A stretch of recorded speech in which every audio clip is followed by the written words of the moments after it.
प्यारे बच्चों नमस्कार। मैं हूं रोशन और आप देख रहे हैं टीएमआर संस्कृति विद्यापीठ। आज की इस क्लास में हम लोग एक्सरसाइज 9.1 का क्वेश्चन नंबर 1 को देख रहे हैं। हालांकि हमने 1 से लेकर के 7 तक के सभी क्वेश्चन को सॉल्यूशन कर चुका है।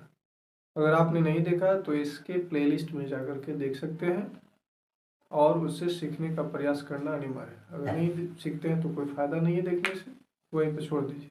आइए मिलते हैं इधर। एक पेड़स्थल के शिखर पर 1.6 मीटर ऊंची एक मूर्ति लगा हुआ है ना। सपोज दैट ये हमारा पेड़स्थल है और इसके ऊपर एक मूर्ति लगा दी है। आगे चलते हैं। भूमि के एक बिंदु से शिखर का उन्नयन। मान लीजिए भूमि पर कोई बिंदु है इधर कहीं भी, इसके शिखर का उन्नयन। किसके शिखर का उन्नयन कौन होगा?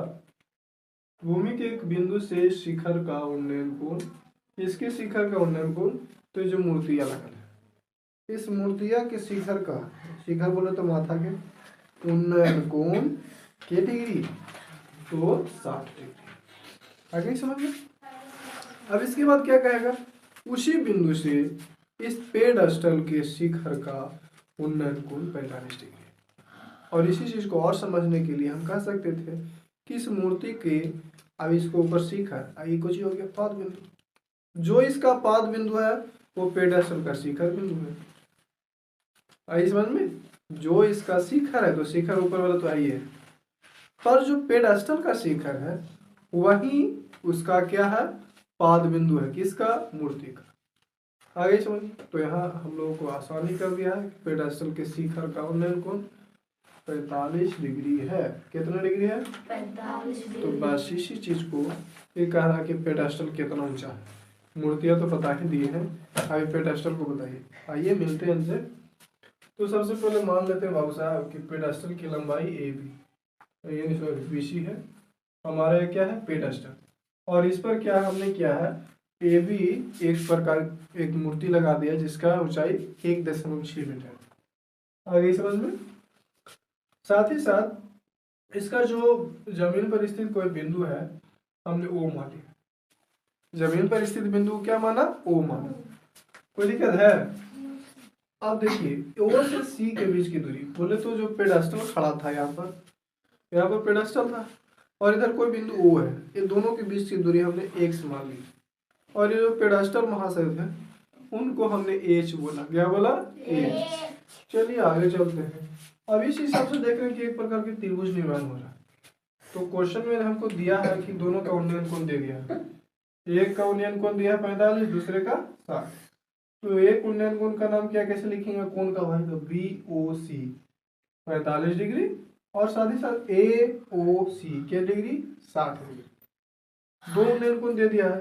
बीच में हमने फिर से माना था क्या कि 1 मीटर है O से C के बीच की दूरी। अब चलते हैं हम लोग पहला त्रिभुज में BCO में। हम इसको BOC नहीं कर सकते हैं क्योंकि समकोण निर्धारित करना है।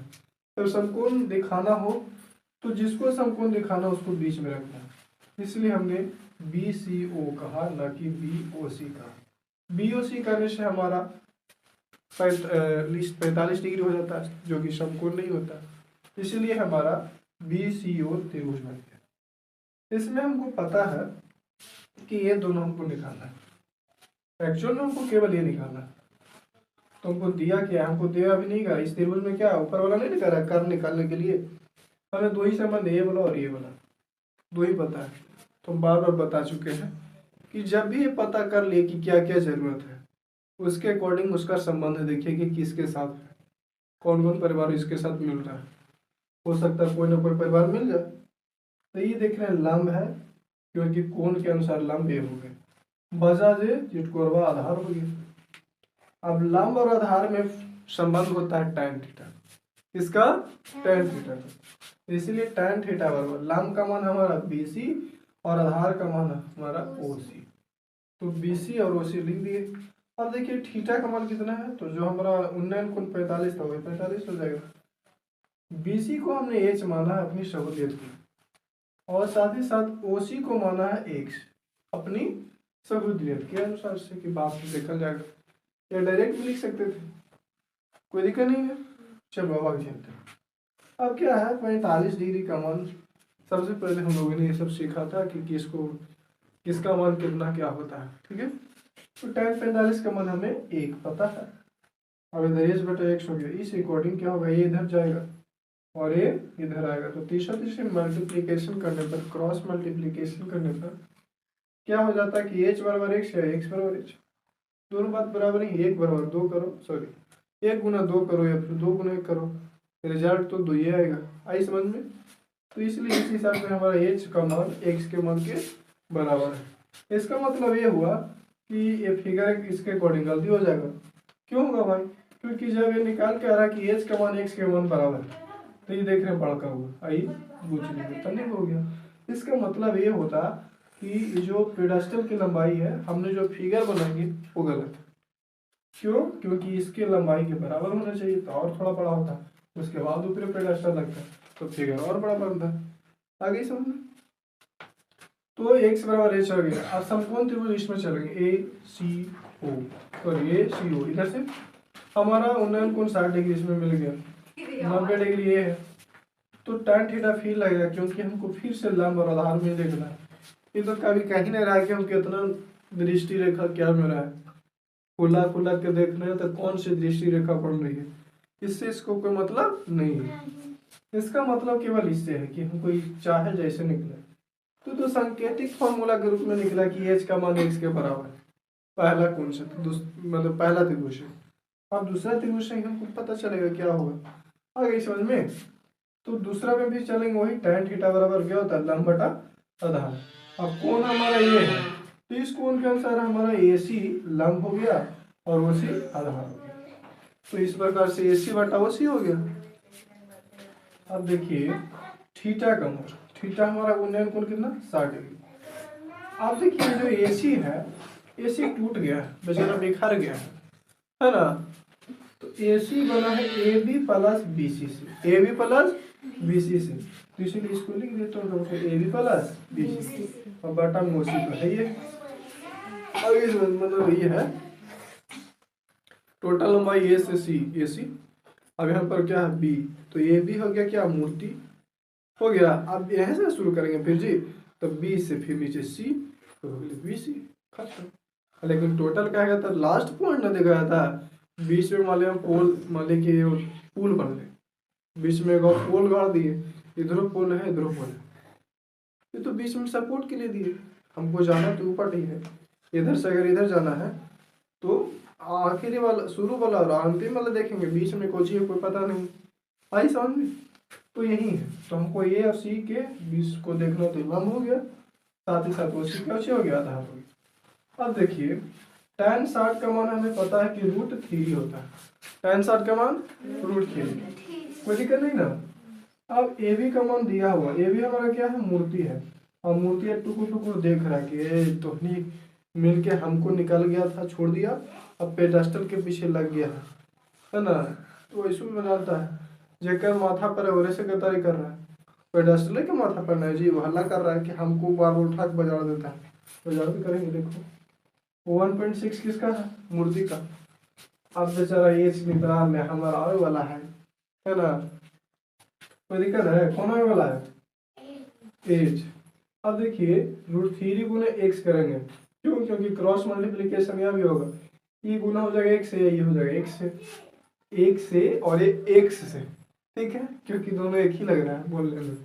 ये हो गया किससे, x से, और ये हो गया एक से, ठीक है। तो √3 गुना x के, तो √3x 1.6 प्लस h, जैसा है वैसा रह जाएगा, कोई दिक्कत है। अब क्या यहाँ से देख रहे हैं, हम लोग जानते हैं कि x का मान h के बराबर है, किसके, समीकरण 1 से, समीकरण 1 से x का मान h के मान के बराबर है। तो यहाँ x के जगह पर क्या रख देंगे, h रख देंगे, x के जगह पर क्या रख देंगे, h रख देंगे, तो √3h हो गया, 1.6 प्लस h हो गया, 1.6 प्लस h, को दिक्कत है। अब h इधर एक साथ का, तो इधर चलेगा √3h minus h, √3h minus h, खत्म हो गया। अब h को कॉमन ले लिए तो हमारा √3 बचा, इसमें से 1 बचा, तो √3 माइनस 1 हो गया, कोई दिक्कत है। अब 1.6 रह गया, अब h इधर कुछ गुना नहीं पड़ी जाके, √3 - 1 इसमें किसी में गुना में, इधर जाएगा तो कोई दिक्कत है। तो 1.6 बटा √3 - 1 हो गया। अब ये क्या है पर नहीं करा, माइनस में इधर जाके ऊपर प्लस में हो गया, कोई दिक्कत है। तो 1.6 गुने √3 + 1 और बटा देखो a - b × a + b, तो a² - b²। तुमको पता है ना, a + b बोलो या फिर a - b, कोई पहले रहेगा, गुना करने पर तो ही ना आएगा जी। a - b × a + b = a² - b²। 1.6 × √3 + 1, और √3 का स्क्वायर कितना 3, 1 का स्क्वायर कितना 1। अब इधर चलते हैं, 1.6 × √3 + 1 बटा 3 में से 1 गया तो 3 में से 1 गया तो ऑब्वियसली सबको पता 2। अब इसको फिर से अगर काटेंगे तो कितना होगा जी, सीधा सी बात है कि अगर हम हटा दिए इसको तो 8 दूनी के 16। अब देखो के अंक के बाद था दशमलव, 1 अंक के बाद था, तो यहाँ भी 1 अंक के दशमलव। अब इधर अच्छा नहीं लगेगा इसलिए बीच में बची 0। इसमें तो 0.8 यानी 8 दूनी के 16 हो गया।